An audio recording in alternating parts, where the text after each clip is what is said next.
अस्सलाम वालेकुम दोस्तों, वेलकम बैक। आज हम जिस दौर में रह रहे हैं ये 21st सेंचुरी की टेक्नोलॉजी का दौर है। इसमें इतने सारे एडवांसमेंट हो चुके हैं कि हर चीज़ हमारे फिंगर टिप पे मौजूद है।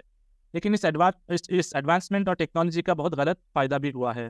इंसानियत कई सारे मरहलों से गुजर कर आज यहाँ पर पहुँची है। हर ज़माने में कुछ ना कुछ नॉर्म्स बनाए गए थे कि क्या चीज़ हमारे सोसाइटी के लिए एक्सेप्टेबल है और क्या चीज़ सोसाइटी के लिए एक्सेप्टेबल नहीं है। और ये डेवलपमेंट हुआ तो इस डेवलपमेंट में काफ़ी सारे इश्यूज़ भी इंसानियत को फेस करने पड़े, काफ़ी सारे डिस्टर्बेंस भी थे और इन तमाम चीज़ों से गुजर कर आज हम यहाँ पर पहुँचे हैं। इस वक्त एक यूथ का जो बहुत बड़ा मसला है, बहुत बड़ा एडिक्शन आप समझ लें, वो ये है कि पोर्नोग्राफी का एडिक्शन और टेक्नोलॉजी के एडवांसमेंट के ज़रिए से आज ये पोर्नोग्राफी, पॉर्न, एक्सप्लिसिट फ़िल्म हमारे फिंगर टिप्स पे मौजूद है। इसके क्या-क्या इम्पैक्ट होते हैं, क्या-क्या इफ़ेक्ट्स होते हैं हमारी पर्सनैलिटी पे, हमारे सोसाइटी के ऊपर एज़ अ होल, इसके ऊपर आज के पॉडकास्ट में हम डिस्कस करेंगे। और इस डिस्कशन के लिए हमारे साथ जुड़े हैं हमारे एक्सपर्ट डॉक्टर तलहा फ़याज़ुद्दीन साहब। डॉक्टर तलहा, बहुत-बहुत शुक्रिया आपका। और वैसे मैं अस्सलाम वालेकुम। हमारे दोस्तों को, हमारे नाज़रीन को बता दूं कि doctor Talha he is a senior resident in psychology. Psychology जो ह्यूमन बॉडी फंक्शन की स्टडी है, उसमें आप एक सीनियर रेसिडेंट हैं in government medical college Mancherial.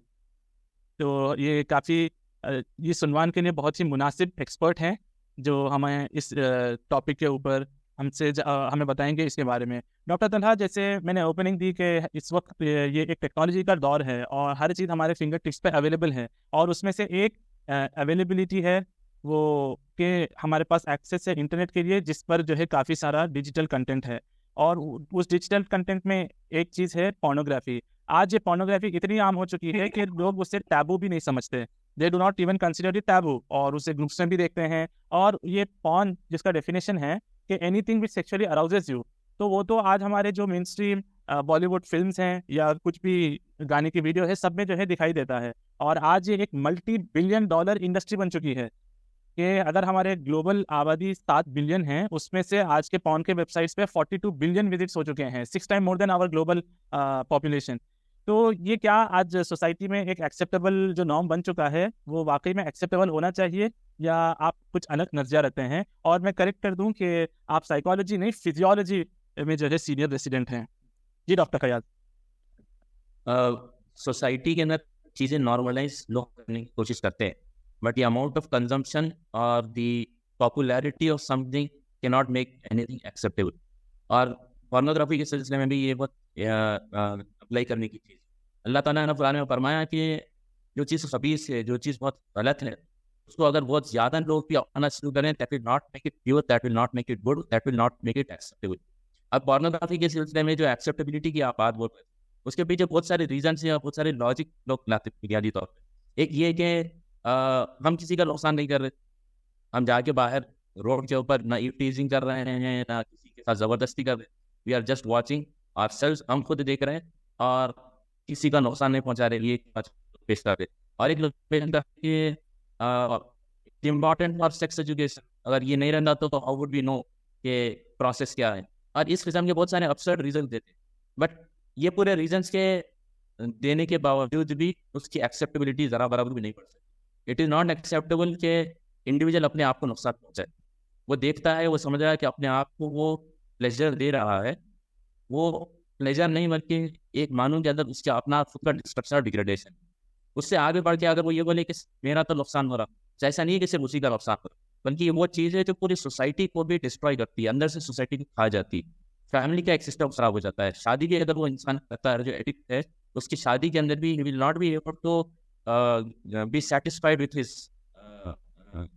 Partner. Family जब ब्रेक होना शुरू होती है, सोसाइटी भी ब्रेक होती है। और ऐसा नहीं है कि पोर्नोग्राफी सिर्फ एक स्क्रीन के अपने हद तक महदूद है। वो इंडस्ट्री बनाने के लिए जितने ह्यूमन ट्रैफिकिंग होती है, जितने लाइव्स बर्बाद होते हैं, और सिर्फ वो लाइव्स बर्बाद नहीं होते बल्कि जो लोग देखते हैं, जो ट्रेंड्स इसके अंदर आम किए जाते हैं, लोग उसको फिर अपनी रियल लाइफ के अंदर इनेक्ट करने जाते हैं, उस चीज़ को प्रैक्टिस करने जाते हैं। और वो सारी चीज़ें इतना एग्रेसिव होते हैं, या sexual violence, it amounts to sexual violence.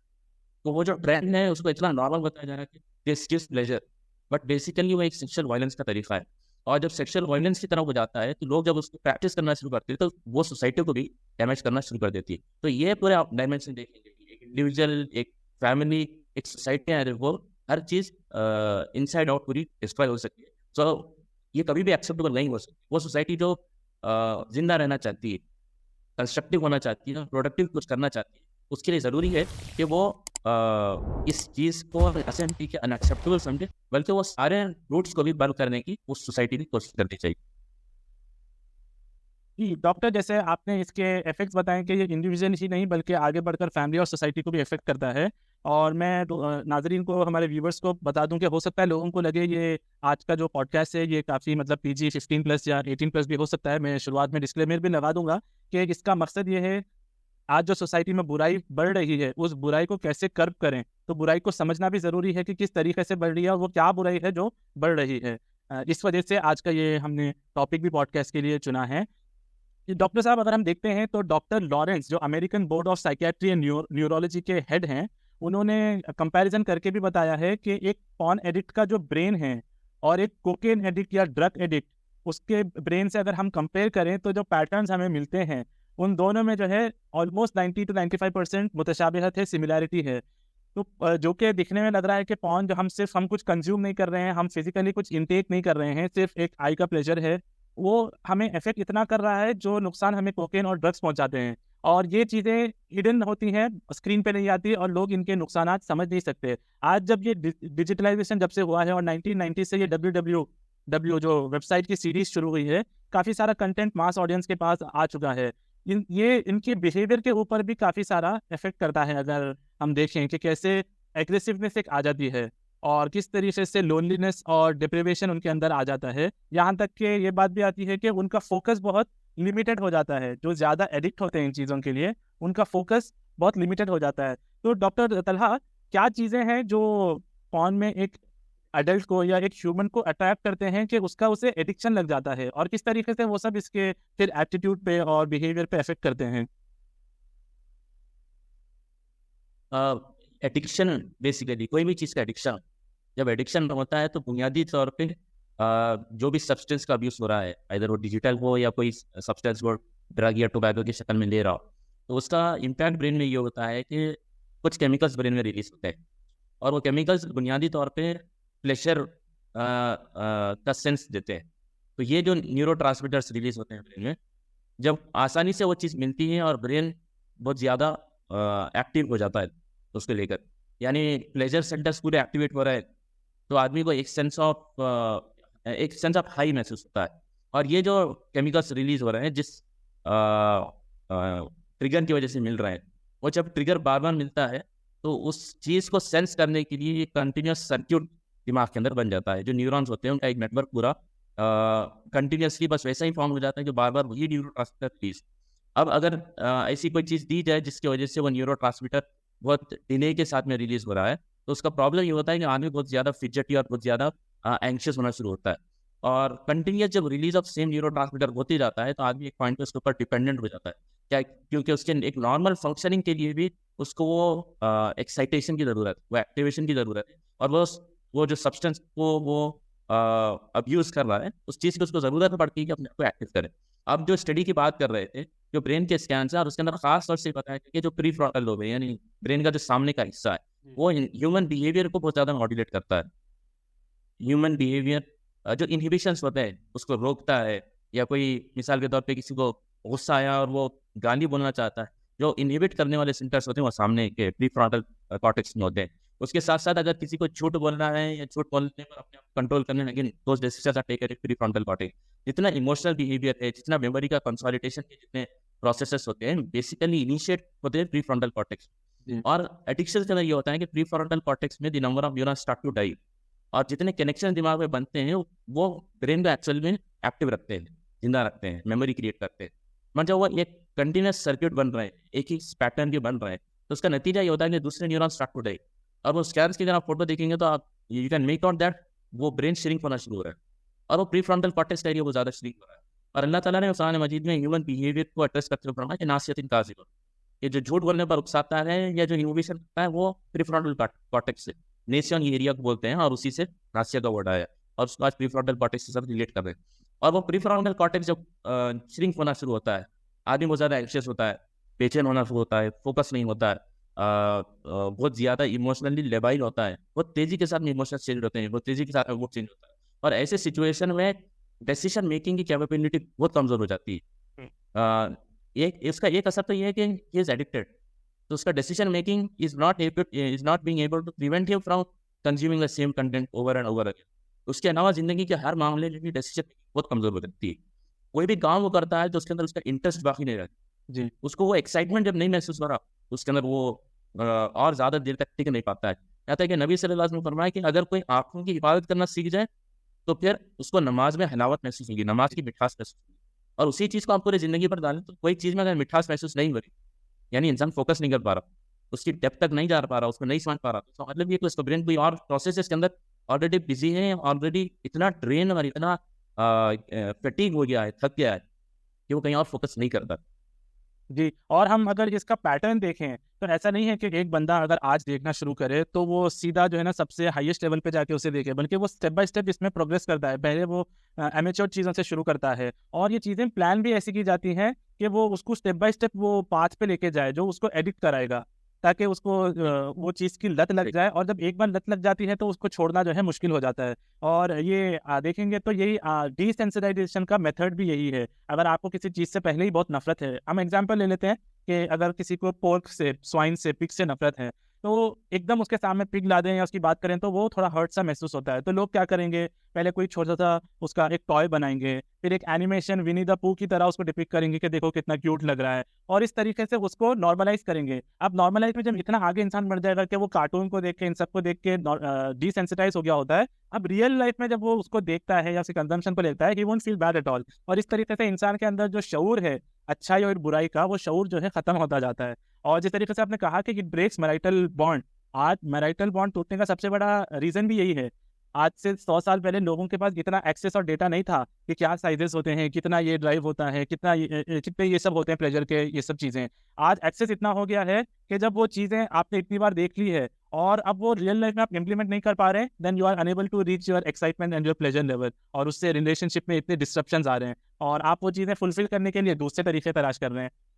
तो इसके कई सारे जो नुकसान आज लोग देख रहे हैं, उम्मीद है इससे सीखेंगे भी। और हम अगर आगे देखते हैं, एक किताब है the drug of the new millennium 19, और इसके ऑथर है मार्क कैसलमैन। इन्होंने इसमें 4 केस बताए हैं एक इंटरनेट पोर्नोग्राफी के एक्सेसिबल होना चाहिए। आज आप देखिए फिंगर टिप पे लोगों के एक्सेसिबल है। दूसरा है अफोर्डेबल, कि सब लोग उसे अफोर्ड कर पाए। आज तो इतना फ्री कंटेंट आ गया है, इतना फ्री कंटेंट आ गया है, even paid are there and free content is also there. एक है अनोनिमस, के जो बंदा देख रहा है उसे, उसकी कॉन्फिडेंशियलिटी है कि इसके बारे में पता नहीं है लोगों को कि कौन है जो इस वीडियो को एक्सेस कर रहा है या इसे कंज्यूम कर रहा है। लेकिन डॉक्टर तल्हा अगर हम देखें कि ये anonymous, in reality it is not anonymous. जो लोग आईटी से वाकिफ हैं उन्हें पता है कि अगर किसी बंदे के बारे में डेटा निकालना है, उसकी 2 चीज़ें मालूम करो, वो किस लोकेलिटी में रहता है और वो कौन सा इंटरनेट प्रोवाइडर इस्तेमाल करता है। आपको पॉलिटिकली किसी को फ्रेम करना है या बदनाम करना है, ये 2 चीज़ें मिल गई, आप उसकी पूरी हिस्ट्री निकाल दे सकते हैं कि इसने क्या क्या चीज़ें सर्च की। तो in reality in today's world no one is anonymous.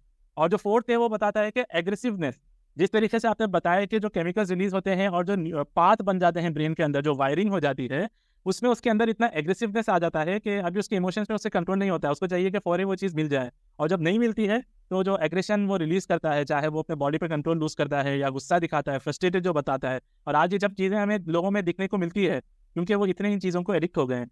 और आप देखेंगे नॉर्थ अमेरिका में एक पूरा मूवमेंट चलता है जो पीडोफीलिया के अंदर मुलविस लोगों के राइट्स के बारे में बात करता है। तो आप देखेंगे एक पीरियड था सेक्सुअलिटी के राइट्स बात की है, ट्रांस पीपल के राइट्स की बात करें। आप कोई सेट बाउंड्रीज नहीं है, मोरालिटी का कोई बाउंड्री नहीं है, कोई फाउंडेशन नहीं है, there is no grounding for that morality, जिस बुनियाद पे राइट्स मांग रहा है जी। और पूरी ग्राउंडिंग मोरालिटी की या राइट्स की इस पे है कि हमारी ख्वाहिश पूरी हो, हमारा प्लेजर पूरा हो। तो फिर पीडोफिलिया का भी बड़ा असर आता है, वो भी अपने राइट्स मांगने से करते हैं। It is a silent movement for now, पर एक पॉइंट के बाद में ये जिस तरीके से प्रोग्रेस होने वाला है। और ट्रिगर्स विज्ञानिक तौर पर पोर्नोग्राफी, ये सारे चीज़ों का एक बहुत बड़ा ट्रिगर पोर्नोग्राफी, वो बताता है इनैक्ट करके, और लोगों का जहन उसके हिसाब से बनता है। वो जो देखे वो करना चाहते हैं, वो अगर वो उनको वैसा नहीं मिला तो वो लोगों के ऊपर अपने आप फोर्स करना शुरू करते हैं। यहीं से वो पूरे सेक्सुअल क्राइम्स, सेक्सुअल वायलेंस और सेक्सुअल एग्रेशन शुरू होता है। और एक बात आपने एनोनिमस की कही, और एनोनिमस इतनी बड़ी चीज़ है कि पोर्नोग्राफी की एडिक्शन से निकलने के लिए बहुत सारे टूल्स बताए जाते हैं। हमारे बुनियादी टूल जो मैं समझता हूँ कि एक मुसलमान के पास वो नेमत है कि वो ईमान रखता है कि अल्लाह ताला से वो एनोनिमस नहीं हो सकता है। वो इनकॉग्निटो मोड खोले, या रात में अंधेरे में छुप के कमरे के अंदर अगर देखे तो भी अल्लाह देख रहा है, ये एहसास रहता है। हाँ, वो कहीं ना कहीं बहुत कम हो गया, स्वास्थ्य शायद वो उसके अंदर लग गया है, मगर ये जब एहसास आता है ना कि Allah knows what I am seeing, Allah ने फरमाया कि अल्लाह ताला को तुम नहीं देख सकते, मगर तुम्हारी आंखें जो देखती हैं अल्लाह उसको चाहता है। अल्लाह का इतना वसी इल्म है, और अल्लाह के पास में कोई भी एनोनिमस नहीं हो सकता। और ये जब एहसास होता है तो वो इतना कॉन्शियस बनाता है कि वो गिल्ट पैदा करता है, और इतना स्ट्रॉन्ग गिल्ट पैदा करता है कि आप उससे बच सकता है।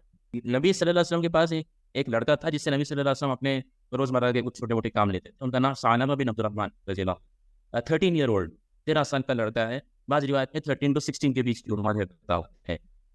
तो नबी सल्लल्लाहु अलैहि वसल्लम ने एक बार उनको बुला के कहा कि ये मैसेज है फलाने साहब के पास जा रहा है, इसको पहुंचाना है।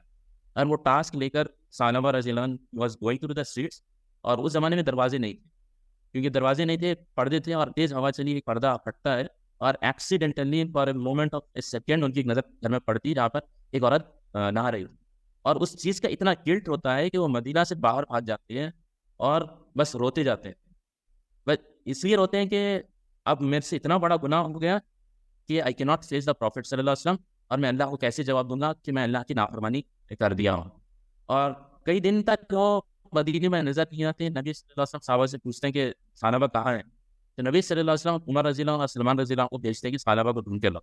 तो वो मदीना के बाहर जाते हैं, ढूंढते ढूंढते वहाँ पर एक चरवाहा मिलता है, और वो कहता है कि यहाँ पहाड़ पे एक लड़का है जो रात में उतरता है दूध पीने के लिए, मगर वो दूध पीता हुआ इतना रोता है कि इसका पूरे आंसुओं से दूध डाइल्यूट हो जाता है। तो उमर रज़ियल्लाहु अन्हु को बहुत ताज्जुब होता है, वो लोग रात में वेट करते हैं कि वो लड़का उतरे, और वो जब लड़का उतरता है वो डिस्क्राइब करते हैं कि उसके हाथ में वो दूध का भगोना भी नहीं समझ, वो रोते जा रहा है, रोते जा रहा है, जस्ट बिकॉज एक एक्सीडेंटल ग्लास उससे पड़ी थी। और उमर रज़ियल्लाहु अन्हु उसको गोद में उठा के लेके जाते हैं, बिकॉज वो जिद कर रहा था कि मैं नबी सल्लल्लाहु अलैहि वसल्लम फेस नहीं कर सकता, मेरे से बहुत बड़ा गुनाह हो गया। तो उमर रज़ियल्लाहु अन्हु उसको उठा के गोद में लेके जाते हैं, घर पे लेके जाते हैं। अल्लाह के रसूल सल्लल्लाहु अलैहि वसल्लम को जैसा मालूम होता है कि वो आ गया है, आप सोचिए कि उम्मत के लीडर है, फौरन वो 13 ईयर ओल्ड लड़के का उठ के घर पे जाते हैं, और नबी सल्लल्लाहु अलैहि वसल्लम को देख के कहते हैं कि नहीं नहीं, मैं नहीं फेस कर सकता आपको, मेरे से गुनाह हो गया। नबी सल्लल्लाहु अलैहि वसल्लम उसको लेके अपने ना गोद के अंदर उसका सर रखते हैं, और वो कहता है कि मेरे सर में इतना गुनाह है कि आप सल्लल्लाहु अलैहि वसल्लम अपनी गोद में मुझे मत रख। इतना बड़ा गुनाह, एक एक्सीडेंटल ग्लांस। और उसकी दिसंबर कब शुरू होती है। नबी सल्लल्लाहु अलैहि वसल्लम पूछते हैं ऐसा ना क्या हो रहा है, तो कहता है कि मुझे महसूस हो रहा है कि मेरे हड्डी और गोश्त के दरमियान चुंडियां चल रहे हैं। अल्लाह के रसूल कहते हैं कि तुम शहादत पढ़ो तो वो मौत आ रही है। ये सहाबे का जब इंसान होता है, नबी सल्लल्लाहु अलैहि वसल्लम he was walking on his toes जनाजे के साथ। साहबा बोलते हैं या रसूलल्लाह, आप इतनी जगह है, आप इतना क्राउडेड है, वैसे क्यों चल रहे हैं? अल्लाह के रसूल बोलते हैं कि फरिश्ते इतना क्राउड कर दिए कि मुझे पैर रखने के लिए जगह नहीं। और सोचिए कि he is just 13 year old kid, मगर गिल्ट और कॉन्शियस इतना है एक ग्लास के ऊपर, that guilt got him killed we can say जी। मगर वो जो जज्बा है कि अपने आप को प्योर रखना है, उसके ऊपर अल्लाह ने फरिश्ते भेजे जनाजे, इतना क्राउड के पैर रखने चाहिए दी जी। और आज कंटेंट इतना आम हो गया, हम एनोनिमस समझते हैं, चाहते फिरते देख लिए, कान चश्मे लगा के समझ रहे कि कोई भी नहीं देख रहा कि हम किसको बोल रहे हैं जी, बस अल्लाह देख रहा है। कॉन्शियसनेस वो 13 ईयर ओल्ड लड़के में, साहबी में जितना था, तो आज के अगर मैच्योर लोगों में भी आ गया तो वो एडिक्शन से वेरी ट्रू। आप जब ये बता रहे थे मुझे खुद गूज़बम्प्स आ रहे थे। एक 13 ईयर ओल्ड बॉय का मतलब इतना ईमान, साहबा का इतना ईमान, रसूलुल्लाह की ऐसी तरबियत थी, और कुरान से उनका मतलब दिल था। हम जो क्विटिंग पे बात करेंगे उसमें बेसिकली बात आएगी कि जितना अपने आप को कुरान से नज़दीक करेंगे तो वो आपकी मदद करेगा। हम जब क्विटिंग पे आएंगे इंशाल्लाह उसके ऊपर डिस्कस करेंगे। मैं एक ये बताना चाह रहा था कि ये चीज़ें जब लोग देखते हैं तो इतनी फैसिनेटिंग लगती है कि लोग समझते हैं कि यही असल जन्नत है, यही असल हमारा वो है। इतनी फैसिनेटिंग उसको बना के दिखाई जाती है। ये जो असल इस पोर्नोग्राफी के फादर जिसको कंसिडर करते हैं, फादर ह्यूज हेफनर, इसके पास जो है ये इसने ये प्लेबॉय मैगजीन और ये तमाम चीज़ें इसी ने ही शुरू करवाई थी, बहुत बड़ा रोल इसी का था। इसके पास इसके घर पे इसके 7 गर्लफ्रेंड्स और ये तमाम रहते थे। उनमें से एक ने एक किताब लिखी थी इनटू द रैबिट होल। वो बताती है 24 ईयर सिर्फ थी, बोल रही थी मैं करियर बनाने आई थी, और बताती है कि असल यहाँ के पे पर्दे के पीछे क्या चीज़ें होती है, किस तरीके से एक औरत को जो है डिग्रेड किया जाता है, कैसे एक औरत की पर्सनैलिटी डिग्रेड हो जाती है, और जो इंसान हैवान बन जाता है ये इस चक्कर के बीच में, वो इस किताब में बताती है। और लेकिन हमको स्क्रीन पे ये बताया जाता है कि कितना ये बहुत रोमांटिसाइजिंग दिख रहा है, कितना फिक्स बहुत ये है, सुकून है इसमें, but the reality is very different. और हत्ता कि एक और यानी कि इसमें एक आपको किताब मिलेगी द हार्डकोर ट्रुथ, और ये बेसिकली एक डायलॉग है दो लोगों के बीच में। एक है मैट फेड, ठीक है, और दूसरा है एक एक्स पॉर्न स्टार जो है डॉनी पॉलिंग। ये खुद प्रोड्यूसर रह चुका है और अभी इस वक्त ये एंटी पॉर्न के कैंपेन चला रहा है।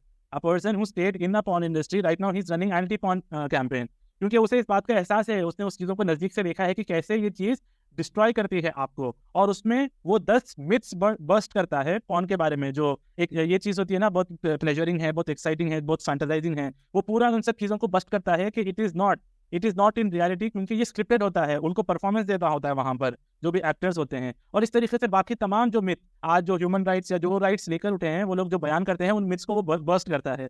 तो ये किताब में इस चीज़ों के बारे में मिलेगा। मैं एक इंटरव्यू भी देख रहा था, जो एक एक्टर रह चुका है इस इंडस्ट्री में, और वो उसमें बहुत नाम कमाया है, he is considered to be a legend also in that industry.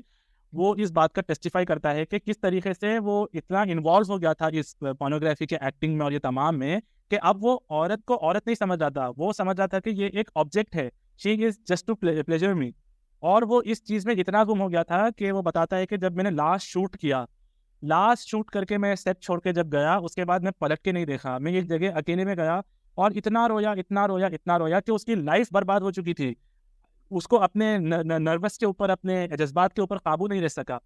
तो जो लोग एक्चुअली इसमें रह के हैं, उनके हम अगर देखें, उनकी केस स्टडी करें इस चीज़ को ख़त्म करने के लिए, तो हमें वहाँ से मालूम चलता है कि रियलिटी में एक्चुअली क्या है। तो वैसे डॉक्टर तनाम ने काफ़ी डिस्कस किया है कि इसके इन इफेक्ट क्या है, कैसे एक इंडिविजुअल पे इफेक्ट करता है, कैसे एक मैरिटल बॉन्ड पे इफेक्ट करता है, कैसे एक सोसाइटी में जो है फहाशी आम हो जाती है और उस वजह से कोई स्टेबिलिटी नहीं होती है। तो अभी इसमें जो लोग एडिक्ट हो जाते हैं, ठीक है, वो उनके लिए कुछ ना कुछ तो निकलने का रास्ता है। So how can a person who is addicted to porn and masturbation और पॉर्न लीड्स टू मास्टरबेशन, वो कैसे इन चीज़ों से अपने आप को एग्जिट करे? एक चीज तो अभी आप जो बता रहे थे कि अनरियलिस्टिक पैरामीटर्स ये जो क्रिएट करता है, उसकी अवेयरनेस भी बहुत ज़्यादा इंपॉर्टेंट, क्योंकि वो चीज़ जो वो लोग समझ रहे हैं कि इट्स रियली तो अपने आप में वायलेंस है। एक अनरियलिस्टिक पैरामीटर ये भी है कि द अमाउंट ऑफ सीवन आदमी जो प्रोड्यूस करता है फिजियोलॉजिकली 5 मिलियन लीटर्स 5 ml है, जो नॉर्मल वॉल्यूम, पर लीटर का लीटर निकल रहा है। वो पैरामीटर जो सेट करता है, आदमी खुद इतना लो सेल्फ एस्टीम इसका हो जाती है कि मैं उतना नहीं प्रोड्यूस कर सक रहा हूँ, और उसके अंदर फिर लड़ाई होना शुरू होती है। तो ये अनरियलिस्टिक पैरामीटर जो क्रिएट करने, पहले उसको अभी उसकी भी मिथ बंकिंग होनी चाहिए। ये पैरामीटर जो बताए जा रहे हैं, this is not at all enjoyable. इससे बाहर निकलने के सिलसिले में एक सबसे इम्पॉर्टेंट चीज़ जो सामने है, ईमान है कि अल्लाह देख रहा है और मुझे अपने आप को इससे बचना है। ये फाउंडेशन होना चाहिए। बहुत सारे साइकोलॉजिस्ट का, न्यूरो साइंटिस्ट के प्रोग्राम्स आजकल अवेलेबल हैं जो पोर्नोग्राफी डी एडिक्शन के प्रोग्राम चलाते हैं, और वो बहुत अच्छे भी हैं। मैं समझता हूँ कि हैसियत मोमिन grounding should be in their ईमान। तो क्योंकि आप जितना भी अच्छा प्रोग्राम करें, उसके अंदर अगेन फिर से रिबाउंड होने की गुंजाइश बाकी रहती है। मगर उस चीज़ से अगर बच के रहना है और ट्रू प्यूरिफिकेशन चाहिए, तो ईमान के अंदर ग्राउंडिंग करनी चाहिए। उसके ऊपर फिर आपके स्टेजेस होंगे। अब अगर किसी को टी एडिक्ट होना है, तो that duration for the addiction और duration for rewiring the brain, वो डिपेंड करता है कि कितना ड्यूरेशन से एडिक्ट है, कितनी इंटेंसिटी के साथ में वीडियो देख रहे हैं, कितनी कंसिस्टेंसी के साथ में वीडियो देख रहे हैं, और द टाइप ऑफ कंटेंट जो अभी देख रहे हैं। कि अगर टाइप ऑफ कंटेंट में भी बहुत आगे निकल गया है, तो फिर that will take time to bring to step to normal. हाँ, ऐसा नहीं है कि दिमाग की वायर अब हो गई है एक addict brain. It's not that कि रिवायरिंग नहीं हो सकती है। हाँ, मगर टाइम के अंदर फर्क पड़ता है। The duration of time required for rewiring depends on those parameters. तो एक चीज़ ये मालूम होना चाहिए कि why is one watching porn, क्या चीज़ उसको देखने पर आमादा कर रही है। वो क्वेश्चन वो खुद करे अपने आप, व्हाई एम आई वाचिंग, उसका आंसर खुद उसी को शर्मिंदा करे। अगर किसी को कंप्यूटर भी यूज़ करना है, मोबाइल फ़ोन भी यूज़ करना है, ये बात की कोशिश करे कि वो ड्राइंग रूम के अंदर सबके सामने यूज़ करे। सेल्फ हेल्प के बहुत सारे प्लेटफॉर्म से जिसका यूटिलाइज करना मैं समझता हूँ ज़रूरी है। अगर ये ऐसी चीज़ें खुल के बोल नहीं सकते कि मेरा ये मसला चल रहा है और आई नीड हेल्प, तो हेल्प इसके अंदर मांगना थोड़ा मुश्किल होता है। अगर कोई मैरिड है, तो मैरिड कपल को तो one has to tell their partner कि मेरा ये प्रॉब्लम है, आई नीड हेल्प। मैरिज से बाहर में अगर इज नॉट मैरिड, तो वो प्रॉब्लम है, या तो बहुत ट्रस्टेड दोस्त बना है जिसके बारे में मालूम हो कि वो जरूर ना डी एडिक्ट होने में मदद करेगा। ऐसा दोस्त हो जिसको देखने से अल्लाह याद है। उसके अलावा के दोस्त के सामने तो आई डोंट थिंक मेंशन करना चाहिए। वहाँ पर सेल्फ हेल्प जो प्लेटफॉर्म है उसकी हो जाती है। 2 वेबसाइट्स को मैं मेंशन करूँगा खासतौर से। एक nasiha.org, NASEEHAS.org। कनाडा भी इस वेबसाइट में मेंटल हेल्थ के सिलसिले में बहुत सारा वर्क करती है। उनका एक टूल किट है on de addiction from porn, family and youth institute के साथ में कोलैबोरेट करके वो बनाए, वेरी गुड। और एक वेबसाइट है फोर्टिफाई, FORTIFY, और ये वेबसाइट के ऊपर भी बहुत ज़्यादा टूल किट्स हैं, मार्कर्स हैं, जहाँ पर अपने आप को वो मार्क कर सकता है कि कितने दिन वो फ्री रहा उस कंटेंट से, क्या ट्रिगर की वजह से अगर रिबाउंड हुआ तो हुआ है, तो वो कंट्रोल करना का पाथवे और टूल किट्स, ये दो वेबसाइट्स के ऊपर काफ़ी अच्छे हैं, उसको यूज़ कर सकते हैं। तो ये सारे चीज़ों के अंदर एक बुनियादी चीज़ कि आदमी जो प्लेजर चाह रहा है, वो प्लेजर अगर उसका डिस्ट्रक्टिव है, आफ्टर पीरियड ऑफ टाइम वो प्लेजर जहाँ से उसको मिल रहा था वो प्लेजर मिलने वाला नहीं। वो समझता है कि यहाँ पर मोहब्बत मिलने वाली है, वो लोनली महसूस करता है, वेबसाइट विजिट कर लेता है। और उस पर जो असल में मोहब्बत चाहिए, वो मोहब्बत किसको बोलते हैं, कैसी होती है, वो भी उसको समझना चाहिए। नबी सल्लल्लाहु अलैहि वसल्लम ने इसके लिए खास तौर से एक हदीस के अंदर बचने के रास्ता होता है। अल्लाह के रसूल ने फरमाया, या अय्युहा शबाब, ए नौजवानों, अलैकुम बिल बात, तुमको चाहिए कि तुम शादी करो। अगर तुम्हारे पास शादी करने की कैपेसिटी नहीं है तो तुमको रोजे रखना चाहिए, क्योंकि रोजे तुम्हारे लिए ढाल है, शील्ड है, और वो एक वजह बनेगी कि तुम अपनी आंखों की हिफाजत करोगे। जी। अब इसके अंदर दो चीजें बताई, एक शादी करना है और एक रोजे रखना है। शादी के सिलसिले में आई थिंक जो एडिक्ट है, he should not Hari into marriage, क्योंकि वो अगर एडिक्ट है और अपने ब्रेन को अगर रिवायर ना करे, शादी को ऐसी एक्सपेक्टेशंस रखता है, वो वही चीज निकालना चाहता है, और ही विल बी डिसअपॉइंटेड कि वो चीजें जो बताई जा रही हैं सेक्सुअल रिलेशन में ऐसा नहीं होता है। दोनों नए होते हैं, बॉडीज को एक्सप्लोर करना पड़ता है, सीखना पड़ता है कि दोनों की फिजियोलॉजी कैसी है, और उसके बाद में वो लोग उस प्रोसेस में आ सकते हैं। बल्कि जब अनरियलिस्टिक पैरामीटर्स क्रिएट कर देता है तो शादी भी खराब होती है। So if one is an addict, जब वो शुरू कर रहा है, शुरू हो रहा था, तो फौरन रोके, शादी इज एन ऑप्शन। एडिक्ट बन गया है तो शादी से पहले ब्रेन की रिवायरिंग जरूरी है। और बुनियादी चीज रोजा है, रोजे के अंदर जितना उसका कंट्रोल सीखता है, और एक महीने के रोजे रमजान के अंदर इज अ बिग टूल। उसके बाद में अगर फिर से कोई रिबाउंड अगर रमजान की बात कर रहा है तो फिर से उसको रोजे रहना शुरू करना चाहिए। बहुत अहम टूल, स्पिरिचुअल वेलबींग के साथ साथ फिजिकल, मेंटल, पूरे पैरामीटर्स को एक रोजा कवर कर देता है। तो मैं समझता हूँ ये बड़े बड़े चीजें हैं जिसको अपनाने से आदमी इस दलदल से बाहर निकल सकता है। जो एक आयत भी आई है कुरान की, एक वर्ड से, वाला तकरबुज जिना, जिना के करीब भी मत जाओ। तो जिना यही नहीं होता है कि आप किसी के साथ फिजिकली इन्वॉल्व हो, बल्कि आंखों का भी जिना होता है, आप फहाशी देख रहे हैं, कानों का होता है, आप फहाशी सुन रहे हैं। तो इन तमाम चीज़ों से भी इंसान अपने आप को अगर बचाए, अपने पर्सनैलिटी के ऊपर वर्क करे, अपने पर्पस ऑफ लाइफ को हाईलाइट करे कि मेरा एक क्रिएटर है और वो क्रिएटर को प्लीज़ करने में मेरी हैप्पीनेस है, मेरी फलाह है, तो वो इन तमाम चीज़ों से कोशिश कर सकता है कि अपने आप को बचा सके, और ये डेफिनेटली वो अपने आप को बचा भी सकेगा। हज़रत सलाहुद्दीन अय्यूबी जो ऑलमोस्ट 1000 ईयर्स पहले बहुत ज़बरदस्त किंग और वॉरियर क्वेश्चन का कॉल भी है कि अगर किसी नेशन को डिस्ट्रॉय करना है, उसके अंदर फहाशी बढ़ा दो, उसके अंदर फहाशी आम करो। कि हमारे यूथ को चाहिए कि आज वो इन चीज़ों को समझे, अपने आप को निकालें और अपने लाइफ को एक बेटर मीनिंग दे। हम डॉक्टर तल्हा आपके बहुत मशहूर हैं कि आपने हमारे साथ इस पॉडकास्ट में आज इस अहम उन्वान के साथ शिरकत की। हम बहुत जल्द फिर हाजिर होंगे नए उन्वान के साथ।